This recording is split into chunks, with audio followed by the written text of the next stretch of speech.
ဘာနှစ်ခုကိုအန်ကယ်ပုံစံတီကြွိုင်းလေးကြွားပြီးတော့ကျွန်တော်အန်ကယ်တောက်ဆော်တဲ့အနေအထားကိုကျွန်တော်ရှင်းပြပေးမှာဖြစ်ပါတယ်เนาะကျွန်တော်ရဲ့ရှင်းပြချက်ကို view design လေး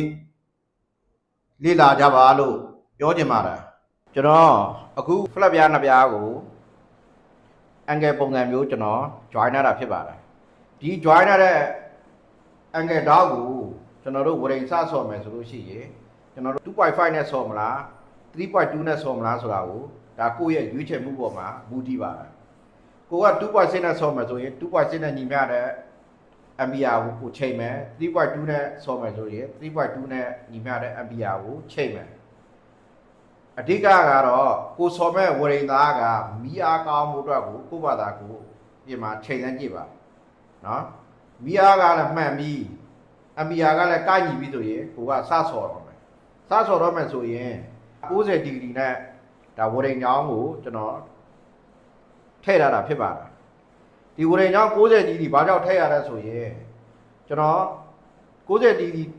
ထည့်မှတို့တောက်တွေဆော်တဲ့ခါကြလို့ရှိရင်ကိုကလက်နေတက်ထားမှန်ကန်မှုရှိမှာဖြစ်ပါတယ်အကယ်၍များ45ဒီဂရီထားရမယ်ဆိုလို့ရှိရင်ကျွန်တော်တို့လက်ကိုမြောက်ထားရမှာဖြစ်ပါတယ်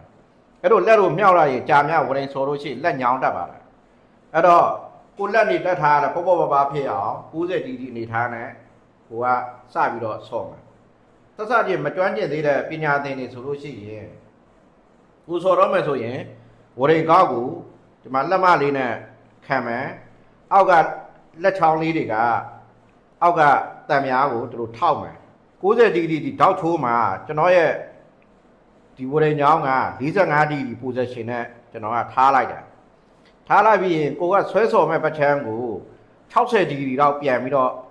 ကျွန်တော်တို့စောင်းမိလိုက်မယ်။ဘာကြောင့်60ဒီဂရီစောင်းရမယ်ဆိုရင်ကျွန်တော်တို့ဒီလိုတက်တက်ကြီးထိုးဆော်မယ်ဆိုလို့ရှိရင်ဝရိန်သားကပြားပြီးတော့ဒီတန်သားလည်းပေါက်သွားနိုင်ပါလား။အဲ့တော့ကျွန်တော်တို့ဒီလိုမျိုး60ဒီဂရီစောင်းခြင်းအဖြစ်ဝရိန်ရဲ့ပျော်ရည်တွေကသူ့ဟာနဲ့သူအနောက်ကိုတဖြည်းဖြည်းချင်းပုံပြီးတော့လိုက်လာမှာဖြစ်ပါတယ်။အဲ့တော့60ဒီဂရီလေးထားပြီးရင်ကျွန်တော်တို့အပေါ်အောက်အနှဲငယ်ကတ်မယ်အပေါ်အောက်အနှဲငယ်ကတ်မယ်တဖြည်းဖြည်းချင်းနဲ့ကျွန်တော်တို့မှန်လေးအနောက်ကိုဆွဲဆော်လာခဲ့မယ်အပေါ်ထိမယ်အောက်ထိမယ်တလက်မတော့ကျွန်တော်တို့ဆော်စမ်းကြည့်လိုက်မယ်ဆော်စမ်းကြည့်ပြီးရင်ကျွန်တော်တို့ချော်ခောက်လိုက်မယ်အဲ့ဒီနေရာကိုချော်ခောက်တဲ့ကြည့်လိုက်မယ်ကိုယ့်ရဲ့ဝရိန်သားအနေထားကိုကြည့်လိုက်မယ်ဝရိန်သားထူနေတာပါနေတာအပေါ်ကတ်လားအောက်ကတ်လားအပေါ်မကတ်သေးဘူးဆိုလို့ရှိရင်အပေါ်ဘက်ချမ်းကိုကျွန်တော်တို့ဦးစားပေးပြီးဆိုမယ်ဒါကတော့ကိုယ့်ရဲ့လက်ကျင့်မှုပေါ်မူတည်ပါတာကိုကကျွမ်းကျင်လာပြီးရင်အပေါ်အောက်ကသူ့ဟာနဲ့သူမှန်သားမှာဖြစ်ပါတာအဲ့တော့ကျွန်တော်တို့တစ်လက်မလေးကြည့်မယ်နှစ်လက်မလေးကြည့်မယ်ဒါမျိုးပဲကျွန်တော်တို့ဝရိန်ချောင်းတစ်ချောင်းစာလေးကြည့်မယ်ချော်ခောက်မယ်ပြန်ဆော်မယ်ဒါမျိုးအကျဉ်းချင်းလေးကြည့်လိုက်မယ်ဆိုလို့ရှိရင်ဒီလိုအန်ဂယ်ဆော်တဲ့ position ကိုကျွန်တော်တို့ဆော်လို့ရမှာဖြစ်ပါတယ်ဒီမှာတခုသတိထားရမှာကတော့ကျွန်တော်တို့အရှိတိုးနဲ့မသွားဘူးเนาะအရှိတိုးနဲ့ကျွန်တော်တို့လုံးဝမသွားပါဘူးရှစ်တိုးနဲ့သွားလို့ရှိရင်ဒီမှာချော်ခိုးနိုင်ပါတယ်လီပေါက်တွေဖြစ်နိုင်ပါတယ်ကိုကပထမပိုင်းစစချင်းလက်ကြည့်တဲ့လူဆိုရင်ကျွန်တော်အခုပြောသလိုပဲလက်မမှာထောက်မယ်လက်ညှိုးလေးတွေတန်များမှာထောက်ပြီးကျွန်တော်တို့သူတို့လက်ကြည့်လိုက်ရင်လက်ကျိန်ပါတယ်အဲ့တော့ကျွမ်းကျင်လာပြီဆိုလို့ရှိရင်လက်ကိုဖြုတ်ပြီးတော့ဒါမျိုးကိုကဆော်လာလို့ရပါလားနော်အဲ့တော့ကိုကဆော်တဲ့ခါမှာဆိုလို့ရှိရင်လည်းလက်တွေမတုံရအောင်ဆိုလို့ရှိရင်ကိုယ့်ရဲ့လက်ကိုကိုယ့်ရဲ့ခန္ဓာကိုယ် body မှာကိုကဒီလိုကတ်ရမယ်တစ်ဖက်ကဒီလိုဆွဲပြီးတော့ဆော်လာမယ်ဆိုလို့ရှိရင်ကိုကလုံးဝလက်နေလက်ထားမှန်မှန်ကန်ကန်နဲ့ဝရိန်သားကိုငြိမ်ငြိမ်လေးဆွဲနိုင်မှာဖြစ်ပါတယ်ဒီလိုမျိုးဆော်ခြင်းအပြင်ကိုကလုံးဝတိုးတက်လာမှာဖြစ်ပါတယ်လေ့ကြည့်ပါမှန်လေးလေ့ကြည့်သွားလို့ရှိရင်ကောင်းမွန်တဲ့ဝရိန်ချက်တွေကိုကိုကရရှိမှာဖြစ်ပါတယ်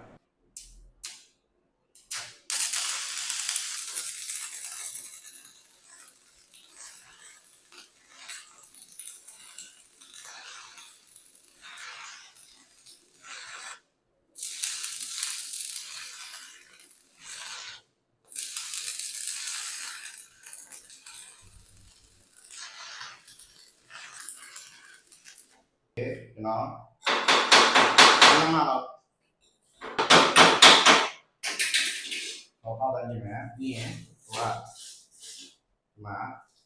ဆောကိုမကိုကျွန်တော်တို့ပြည်တယ်ဒ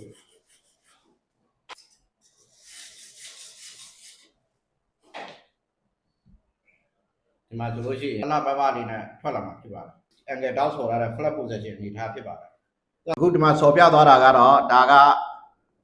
အန်ဂယ်တောက်ကိုကျွန်တော် flat position ထားပြီးတော့ဝရင်ချောင်း45 ဒီဂရီ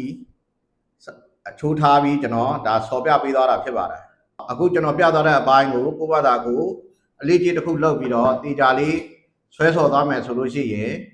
ဒါဝရင်ချက်တွေလှပတဲ့ဝရင်ချက်တွေကိုကိုကလည်းဆော်နိုင်မှာဖြစ်ပါတယ်အလှပတဲ့ဝရင်ချက်တွေကိုပိုင်ဆိုင်နိုင်ကြပါသည်